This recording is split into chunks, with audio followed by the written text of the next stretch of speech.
This chapter is dedicated to discussing how to play with non-symmetrical pawn structures. So we're going to talk about majorities and minorities. So here we have both white and black with two groups, two masses of pawns, two isles of pawns, we can call them.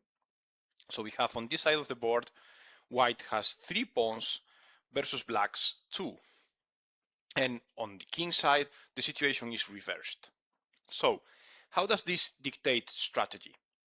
Usually, and this would be the case especially in endgames, what we want is to make a control advance of our majority. So we will play moves like c4 and c5 and b4 and b5, and always making sure we're not leaving the pawns weak and unprotected. Eventually, our idea is to create a passed pawn and start posing some trouble to our opponent. So we will start threatening to promote or force the opponent's pieces to block, and then we can pursue other goals or keep insisting there. Meanwhile, black would be trying to do the exact opposite, so they would be pushing these pawns over here, also trying to create a passed pawn. And they will leave their minority in place, not making our life easier for us to make the passed pawn. But okay, this would be the strategy, for instance, in a pawn endgame or a really simple position. Sometimes, and there will be one game here in this chapter where we will examine that possibility, we don't want that. Instead, we want to break our opponent's pawn structure, our opponent's healthy majority, and turn it into a weak mass of pawns that we can attack and exploit. But let's begin with the most typical example. So we have this game between Max Euwe and Alexander Alekhine, two world champions from the 1930s. So I'm going to show you the first few moves. We're not going to stop too much on the opening. You can explore the reti if you want, but let's just continue from here where we have this queenside majority from black. So we would have 3 pawns on the queen side versus black's 2. But on the center of the board, the tables are turned. So we have these pawns facing only these white pawns. So there's potential for a passed pawn for black on the center and for white on the queen side. So this game is a great example on how to quickly exploit this majority by pushing it forward and eventually, getting a crashing position due to the threats of promotions by helping our pawns with the rest of the pieces. Of course, we don't just push the pawns immediately because then they would be weak and exposed. Instead, we develop our pieces first. So g3, knight d2, and we could go bishop g2 here, but white played an interesting idea. And if you notice, this knight is basically playing the role of a blocker. It's covering the c5 square, and it's targeting d3 pawn. No, bishop d2 is impossible right now. We do have to prepare it with queen c2 or whatever. But white played a very nice idea, which is, okay, I'm going to remove your blocker or make it trade for a more sympathetic blocker, a less annoying one. So they go knight b3. And, well, black could take. They decided to protect the knight instead. And so takes and takes. And now the queen, as we saw in previous chapters, she can act as a blocker, but it's not ideal because she's vulnerable to attack. For instance, this bishop, we could play a4 and bishop a3 to annoy her and eventually make her leave. So yeah, it's a good trade. It's a good change of blocker for white. Anyway, game continues with bishop d2. We can finally develop our bishop. Knight h6, of course, the knight can go to f6 as well. I think black wants to maybe play like this. This could be one idea. But it also helps maybe push e5 and not have the knight in the way. So not an unreasonable developing moves. Finally, white castles. Black castles 2, and now that we have our pieces ready, we don't go for some random developing move with the bishop over this diagonal. We instead play a4, trying to prepare for bishop a3. Black went rook e8. If they try to push the pawn forward, this would win the exchange, so that's why they prepare it. And white plays rook e1, which is a pretty healthy move before going bishop a3. Of course, I think it was possible already, but yeah, making some annoyance over the open file with this backward pawn over here. Okay, it's possible to simply bring it to safety, but you get the idea. It's to put pressure. So black develops, and finally bishop a3, kicking the queen away. Of course, black has to retreat to a square where the e7 pawn remains protected because there are two attackers now. And what now? What do we play as white?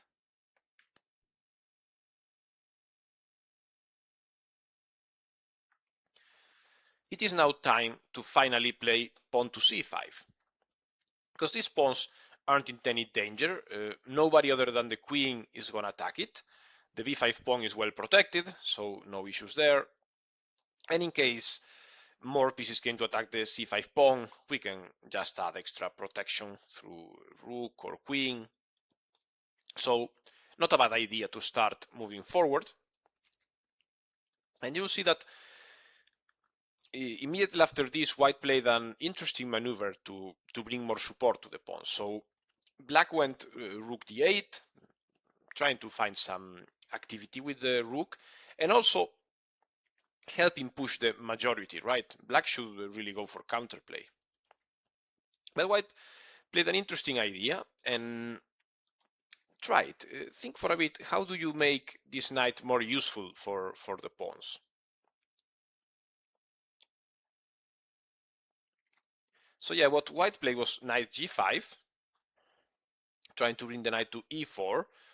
And yeah, black could trade, but it's not ideal because, yeah, the bishop uh, gets no opposition and it's pointing at the b7 pawn, so it could be really problematic for black. And really, black is pretty much without a plan here. White has a dominant position, and you will see how soon it collapses. So black tried simply bishop f6, but after knight e4, they have to come back. And white is making progress, black is doing nothing. They went now queen d2, which is putting an eye on the a5 pawn. There's some b6 threats. Of course, this isn't the standard way we want to push our pawn majority. We want to play c6 when it's well protected by other pieces. But yeah, if it helps us win a pawn, then b6 is perfectly fine already. So black went knight g4, and now there are several ways. So c6 immediately doesn't work because they can take with the queen, and there aren't really any good discovered attacks with the knight. You may be thinking, yeah, let's make take advantage of some tactics, but there isn't really a good discovered attack for the knight that would release this powerful threat. So maybe we can take the pawn, but yeah, queen c2 starts pressuring. Not ideal. It's a move worth considering, but I don't think we should be playing it. We should bring in extra support with a move like maybe rook e1, and we can answer knight e5 with rook c1, and now we're getting ready to push our pawns. However, if you remember, there's another threat. We can simply play b6, and that's indeed what was played in the game, and now we are attacking the a5 pawn. Black went queen c8, and yeah, queen takes a5 would have been all right. Black can now go knight e5. We kind of have a couple of backward pawns in this weak square for the black knight, so I guess this is the reason why white didn't go for this, because now they have to defend this, and I mean the position is still great, don't get me wrong, but white played in a very powerful and critical way, which is well, pause the video now if you want to think about it for a while, but But yeah, I will show you the move. The move is c6. It's just fantastic. So in case black takes with the queen, we can go queen takes a5. And the queen here isn't in a great spot, so all of the sudden, right? Because when the knight moves, there will be threats on b7, and there's the open file as well. So yeah, this isn't a very comfortable position for black. Even this could work maybe, and attacking on b7. So yeah, white has a pretty good position, and I think that's why black decided to take with the pawn instead. But as you can see, this basically makes white's plan succeed. Now we have a passed pawn, and even though it seems a bit disconnected from the rest of the pieces, it suddenly gets help. So queen takes a5, and now knight e5, queen d2, and after queen a6, white simply plays a5, and now the connected passed pawns basically win the game by themselves. They don't really care that this pawn is going to fall. So knight takes d3, knight c5, trying to remove the blockade. So black has to trade. And now probably the best idea was to find some counterplay as black. So there's this discovered attack. Maybe white can reply rook c1 and then take here with the bishop or the rook if this bishop moves. There's also the threat on e7 as well. Probably it was better to push e5 and try to find a mobile mass of pawns to push in the center and either create another passed pawn or maybe just try to break the position of the white king while also speculating with the future discovered attacks from this bishop. This would have been the proper way to play, I think. Black went for queen b5, and yeah, here you can see that they don't have a chance for the rest of the game. So white simply takes, and there's rook c8. Now bishop f1 is a very interesting move because it's basically trying to support the pawns, right? We need the light squared bishop to advance to one of these squares. So yeah, they tried queen b3, rook a3 supported by the bishop still on e7. That's a very neat move. And now the pawns might finally march forward, and this is basically a one position for white. They're already up some material, and you can see that black's pawns haven't really advanced or created any counterplay. So after a few moves, Alekhine has to simply resign.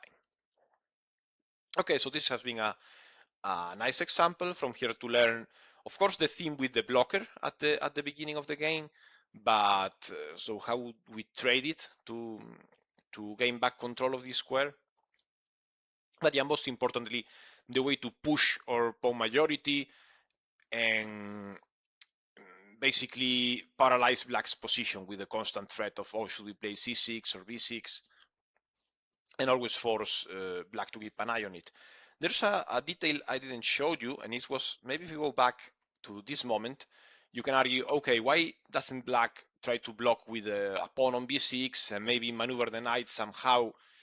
Maybe knight h6 wasn't ideal, it should have been on f6 and d7 and establish that type of control.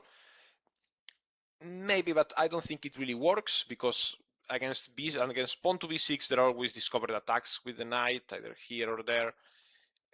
Or even this and that, and the bishop points at the rook. So yeah, if I try, for instance, rook b8, we can now go rook e1, and to b6 reply with a4, and after castling there's bishop a3, and this is just, well, it's winning this pawn, and at some point white will manage to play c5 and liberate this protected passed pawn after black takes. So yeah, you can maybe try the alternatives. You have, as always, the analysis on the Lichess study in the description, so play around with these variations. But yeah, white played a pretty sound strategy from this part of the game onwards. Let's move to the next example, where we also have an imbalance, but this time it will be a majority on the king side, and black will use that majority to not just create a passed pawn, but rather make some threats against the enemy king. So I will show you what that was. So I'm gonna not pay too much attention to these moves. This is a standard Ruy Lopez opening. Now this is where it kind of deviates, so we get this type of position. And now you can see that the imbalance has formed. So white has a majority of 3 versus 2 on the queen side, and these two pawns are isolated. So in an endgame, this could be troublesome. If some white pieces get to infiltrate the position and target these pawns, maybe this could be a long-term advantage for white. But on the other side of the board, black has control of the center and a majority on the king side. So in the short term, black has some great opportunities to create an attack. So first, white finishes development with bishop e3 and after castling knight d2. And now black plays an interesting move, which is knight to f7. This is because this bishop was really kind of stuck, so yeah, it gives them new life, maybe with bishop d6, and after the pawns start marching forward, new lines are open to it. There could be other ways to play with the bishop, so maybe f5 and bishop f6 is fine. And also the knight, after the pawn goes to e4, has a great square on e5, so that's a bit of the explanation beyond the move.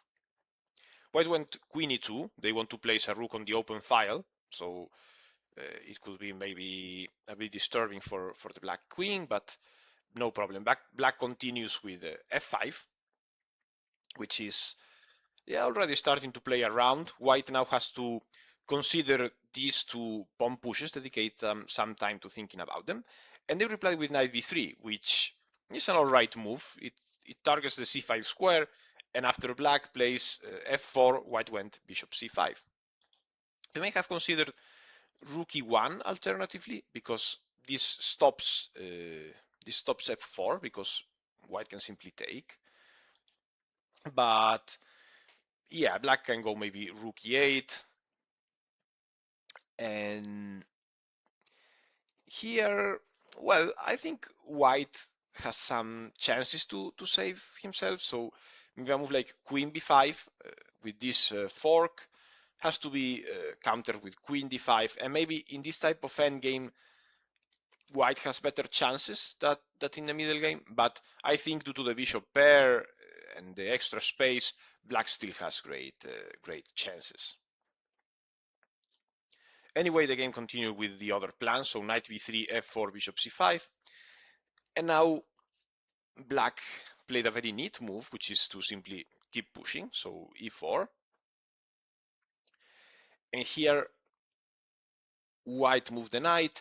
There was an alternative, which is to take on e7, taking advantage of the attack on the queen, so we play this intermediate move. But black can just take, and after rook e1, playing around with the pins, queen simply moves, and yeah, the position is great for black. In fact, they can continue right now with f3, basically exposing the opponent's king to attack, and black's position is fantastic. Anyway, what happened in the game is knight to d4, and I've kind of spoiled you the correct move here, which was played in the game, and it's really challenging for white to play. Not exactly sure if it's totally winning already, but it certainly gives them a situation where it's hard to play accurately. So the move is f3. Notice that now the intermediate, the intermezzo move doesn't work anymore because black can take and threaten the rook with promotion. So this would be advantageous for black. Instead, if they take, black can maybe now trade the bishops, and there's knight e6 because after knight c5, queen g5, right? And yeah, either this, the knight is hanging, there's a mating threat, so this is crashing. So yeah, there's this knight e6 playing around with the fork, and maybe after takes, and queen c4, queen f6, and black's still winning because the white king is just way too exposed. They can't really take this chance to capture any of black's pieces. Notice that there are many pieces that are hanging in different ways, but the mating threat is just way too powerful. So instead of taking, they went for queen b5. So yeah, let's attack the bishop while removing the queen from danger. And now there are several moves worth considering. Black could take. They went for a very nice move instead, and I really like it, which is queen c8, because it protects the bishop, but it's not really a defensive move. It's actually preparing to play queen g4 and get the queen to join the attack. So yeah, very nice move here by Zukertort with queen c8. I think I forgot to mention it. This is a game between Chigorin and Zukertort, so two great players of the late 19th century. And yeah, queen c8 is a great move by black here. So white plays rook d1. Idea being maybe they want to just let black take and not take back, but rather have this pawn as a future shield. But black isn't really that interested in taking. They could play queen g4, but now there's g3, and after queen h3, queen f1 defense. So this is maybe not worth going for, especially when they have a move like bishop a6, which removes the queen from the diagonal and makes the attack so much more powerful. So white went queen a4,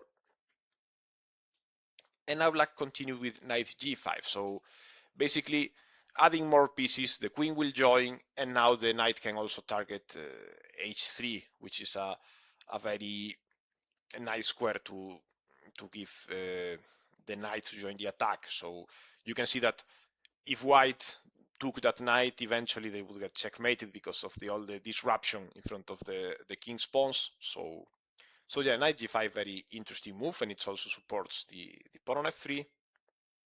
And now white plays a move that looks like they've given up on the game, but it's actually challenging and interesting. A more normal move, maybe like bishop takes e7, could be replied with knight h3, and yeah, there isn't a great defense now. So if white takes, queen takes, and the mate is unavoidable, so they have to go for king h1, and after takes and takes, uh, yeah, this is terrible, right? So there's f2 already, so maybe they should try to take here instead, but there's f2 anyway, so yeah, there's no way for white to save himself here.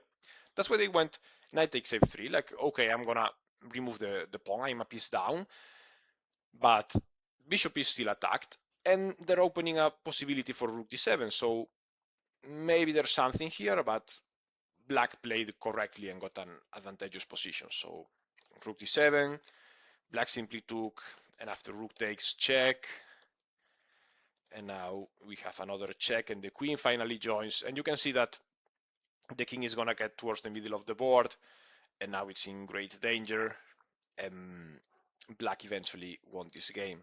So here is when white decided to resign, because they're gonna lose the queen to this skewer. Even if the rook blocks, black can take there. So anyway, you can see a game from a very different nature. This is an attacking style, way different to the previous one, where it was a positional advantage, a pawn push on one side. Here we use our pawn majority to create trouble around the enemy king rather than far away on the other side of the board. So let's see one more game, this time by Anatoly Karpov playing white. And we're going to start from this position. You have the previous move from the game in the Lichess study in the description. So if you want to check them, it's interesting and it's a good game, but yeah, we won't focus that much. We don't want to turn this into a 2-hour video. It's gonna be long enough like this. So let's start here. And well, in this position, black played bishop b6. So you can see that black has the 3 pawns on the queen side versus 2 from black, and we have a 4 versus 3. Sorry, let's do this green on the other side of the board.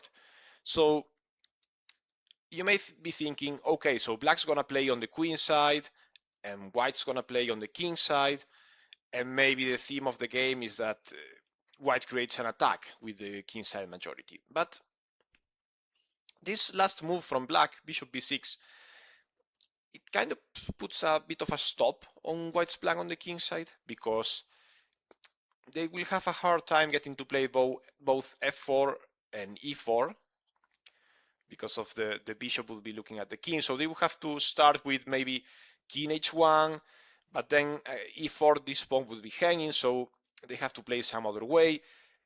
If they play f4, then they have a weak square that could be exploited here, maybe not immediately, but if the bishop moves and there's enough control.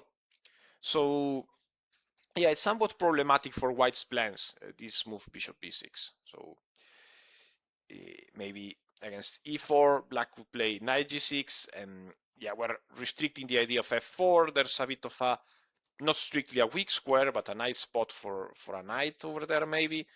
And yeah, it's gonna take a while to get to play f4 in good conditions. So that's why white went for a different type of plan. And instead of pushing the majority, what they're gonna do is push the minority.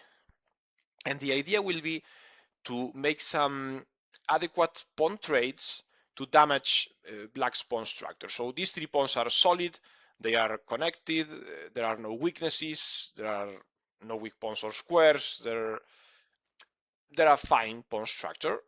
And white's idea will be to harm it, to trade pawns in a way that creates weaknesses. So they start with b4, the idea being to push b5 eventually. So if they can get to play b5 and take and force black to take back, that will leave an isolated pawn. But of course, we have to consider the possibility that after we play b5, black could take. So maybe we want to support with a4, so that after takes and takes, we have a backward say pawn over here. So yeah, we have to think of different ways the pawn structure could transform for the future. So yeah, black went knight g6 now, trying to activate a bit the pieces, and white continues with a4. You may be wondering, why can't we simply take the knight? What happens there? We take, they take back, we take with the queen, we won a pawn, right? Well, as you may have guessed, wrong. No, we don't win anything, because if we take, they take back, we take, now there's a very good move from black, which is rook takes d2, and notice the threat on the rook on a1, so we cannot take it back. That's why Karpov went for the more strategic approach of playing a4. And you can see one of the ideas now is not just with the b pawn, and if they take and we take back, there's a backward pawn on an open file, but we can also play a5 and a6, and now the c pawn would be weak. So we play around with both ideas. This is why black put a stop on it, so they played a6, so that, yeah, okay, we're not playing b5, and if we play a5, then at least there won't be an accessible target, a weak pawn over there. Yeah, maybe the b7 pawn isn't in an ideal situation, but we don't still have a very clear plan to attack the remaining weaknesses. If they have played a move like maybe knight h5, trying to have some play over there, we can maybe go like this, and after bishop c7, we can maybe play a6 and start putting an eye on the enemy now weak pawns. Notice how easily this solid pawn structure becomes a weak one. But we could also play f4. Now that the bishop is not annoying us, we could play f4 and e4. That would be another reasonable plan. But of course, since we are studying here the minority attack, we want to focus on the existence of this a6 push that would create some weaknesses on the queen side, sorry. Anyway, black did a6 to not allow any of this. And so now white goes bishop c3, which stops some of the ideas we saw before of the rook taking there. Queen g5 to keep this knight protected. And now white went for bishop d4, which is a sound move. That bishop on b6 from black was kind of annoying, and ours on d2 wasn't doing much. So yeah, let's trade it. And yeah, then we can continue playing on the queen side or whatever, even on the king side maybe. Black accepted the trade because if they move back, then white has a better bishop than black. We take back with the knight, of course. We don't want to take with the pawn and give us a damaged pawn structure and a weak square on d5 and all those problems. So we go for knight takes d4 instead. Black now played bishop d5, so they don't want to allow this trade. And here, I think there was a stronger tactical move than the one Karpov played. We could play knight f5 here, but I get why from a practical perspective, maybe he didn't want to do this. So maybe we have knight h5, and now f4 can be, seems like it's winning a piece, but it can be met by sacrificing here. And there are some threats now on g2. We have to play bishop f1.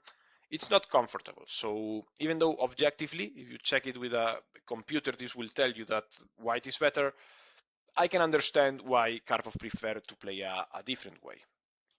So had he played b5, which seems like the logical move, right? We want to damage this pawn structure, we want to make some trades and leave maybe eventually one of these pawns alive but weak. But yeah, black starts to play knight h4 and they are being annoying on the king side. So we put all of attention here. We have to be careful of a counterattack on the other side of the board. That's why white played e4, which basically stops the bishop from being active on this sector of the board. And yeah, eventually white continued with the plan. So knight f5, f3, queen f4, and now finally b5. Now we get to play our plan on the queen side because, I mean, check the different options, but you will see that there aren't that many great ways for black to generate counterplay. So maybe you can consider bishop takes h3, right? What happens if black takes here? What's the appropriate response? Because if we take back, this is a disaster, right? There's queen takes f3. So what should you do? Well, possibility is to simply ignore it and win a pawn on the other side of the board, right? If we take straight away, there could be problems with the e4 pawn hanging. So after they take here, so that's why I believe coming back a couple of moves, sorry about this, which we can take. And when they take back, we can maybe play e5 and yeah, then take on a6. It's a complicated position, and I think not a bad idea maybe for black to try it. But yeah, this still favors white, right? Let's, because if they take, we would simply take, and now that the knight is gone, we can take the bishop, right? So yeah, this will result in us taking the a6 pawn. Anyway, let's go back to the game after this improvised comment. I didn't have it on my notes. I hadn't realized bishop takes h3 here. You always learn something new every time you review a game one more time.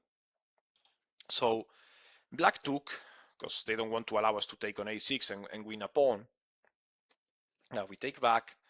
Black went knight e5, so they want to create some sort of attacks, but our knights are in the way. They are protecting, so yeah, let's trade some of those pieces. And so white takes, black takes, and takes, and takes. And now you may be thinking, hey, success, we will win the pawn. What happens there? Think for a bit. Well, we don't win the pawn because there's, again, the same trick as before, right? They would take our bishop. So yeah, we cannot take the pawn straight away. But you can start to see that even though we've basically given black a passed pawn for free, we didn't force them to do any of the work, like we did, for instance, in the first game, that we had to push our pawn all the way. We basically let us black play his game while we were giving him a passed pawn for no effort. However, the point of this strategy is that we will now prove that this passed pawn is actually weak. It's certainly isolated, or queen is looking at it, so yeah, maybe we will just win it. And in fact, we are so close to winning it. That's why Karpov played rook c1. Now we are indeed threatening to take it, so black has to go on the defense, so rook d6.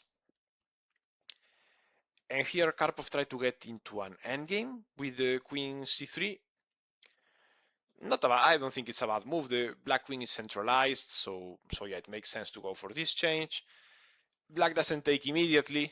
He goes instead the knight d7, because if black takes, the knight here is great, offering some protection to the weak pawn. And for this very reason, Karpov won't trade either. He will play bishop e2, and if black takes, we take with the bishop, no problem. And in this moment, black decided to trade queens, maybe hoping they can hold the endgame or even create some problems with the passed pawn. But you will see that, yeah, Karpov played great and managed to conquer the pawn and win the game, right? So queen takes, rook behind the passed pawn, of course. And now finally, white plays f4. This gains some space, starts speculating with f5 pushes maybe. We have to be careful because of the weak square, but we can maybe annoy the bishop somehow. And we're also preparing a route for the king to join, so f4 makes perfect sense.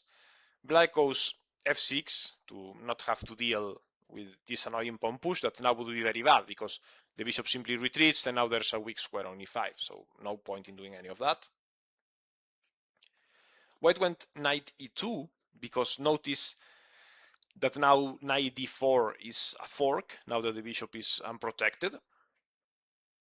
That's why black goes c5. But what did Karpov play here? He didn't care. He played knight d4 anyway, because the pawn is pinned. So now the bishop has to retreat.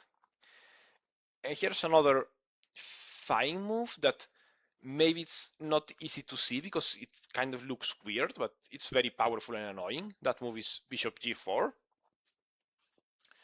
Bishop seems to have come out of nowhere. It was doing nothing on the back rank, but suddenly there's trouble, right? Anyway, black plays rook e8. You may be wondering, okay, why not rook d8 or somewhere else? Notice the idea is to attack this pawn, so if white were to take, black can take back, and there's a threat on the c3 rook, right? So let's play out the line. So takes, takes, takes, takes, and if we now take, there's no stopping this pawn, right? So this is exactly the type of scenario that black wanted. Create a passed pawn with the majority and win a pawn endgame where the white king has to go a long way to stop it, or as in this case, didn't even reach to stop it. But this isn't what Karpov had planned, of course. They didn't take that knight. They simply brought their own into safety. And now the pawn is indirectly protected because the knight is still under attack. So black has to do something about it first. And that was knight b6. And here again, we don't rush to simply take and allow the trade. We play knight d6, very nice move, attacking, well, basically every piece while also protecting the pawn. Black again does something similar. Knight a4, attacking the rook while protecting his own pawn. But yeah, now after rook a3, there are too many things being attacked. So finally, black has to go to the passive defense and play rook a8. And so, how do we now finally get a basically winning position as white? Don't look for maybe necessarily tactics, because bishop d7 can be met with knight b6, putting the knight into safety and protecting the rook. So what did white do here? Well, they simply took the chance. Black's pieces are passive on the defense. They're doing nothing on the edge of the board. Let's now push our majority. Let's play e5 and basically win the proper way, the traditional way of pushing the majority until we get a passed pawn. And you will see that White's position, Black's position, sorry, simply collapsed. So they tried bishop d5. Doesn't really matter if we take and allow the take back first. It's same thing. Bishop d5. White simply went e6. I don't care. And in this moment, Black resigned. But yeah, I think it's worth playing the continuation king f8, which is natural. Okay, I'm gonna block the passed pawn. I don't care about that. But yeah, now rook e3, bringing the rook behind the passed pawn. This is simply devastating, because against king e7, the knight simply kicks the king out of the way, and this is just winning for white. Okay, so these have been 3 interesting games. This is a challenging topic and very nuanced. There isn't a golden rule for when we have to move the majority or the minority. I will leave you with an exercise. Here it's Black to play what should we do. Pause the video and think about it.